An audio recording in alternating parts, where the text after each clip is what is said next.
Nous revoilà sur notre guide.io. Cette fois-ci, on va aller faire le KYC. Donc, c'est déclarer notre identité pour que l'exchange soit au courant de qui nous sommes. Donc, tout simplement sur le bonhomme, ici KYC vérification ID, on clique là-dessus. On va aller donc le vérifier. Et là, vous avez deux choix, donc individuel ou organisation.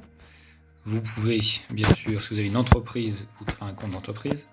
Donc là, on va aller voir le individuel, vérifier maintenant. Et il va nous demander, donc pour le KYC, notre pays de résidence, le nom complet, à nouveau le nom complet à répéter. Donc ici, pas la peine de mentir, mettre un pseudo ou autre, il faudra bien mettre votre nom et tous vos prénoms d'ailleurs, si vous en avez plusieurs, qui correspondent à la pièce d'identité que vous allez uploader. Donc moi, ce sera le passeport par exemple. Donc ensuite, le numéro de pièce d'identité, et il faudra mettre des photos également. Donc tout simplement cliquez sur l'image de la photo, comme il vous l'indique, vous serez redirigé sur votre ordinateur ou le téléphone pour uploader la photo que vous aurez prise auparavant. Donc voilà pour le passeport. Ensuite, vous devez faire une vérification assez basique, mais vous verrez, il faudra peut-être vous y reprendre plusieurs fois, donc persistez, c'est pas grave. Il faut écrire sur un bout de papier gate.io avec votre numéro ID que vous trouvez juste là, et votre passeport dans une autre main. Vous pouvez avoir les deux dans la main et faire un selfie ou demander à quelqu'un d'autre de vous aider.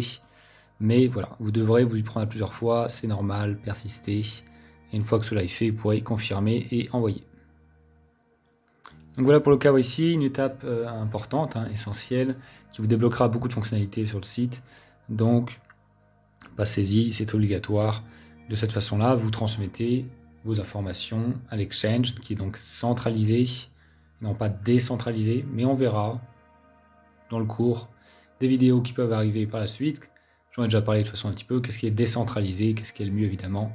C'est le décentralisé, mais bon, pour être débutant, pour commencer, il faut passer pas du centralisé.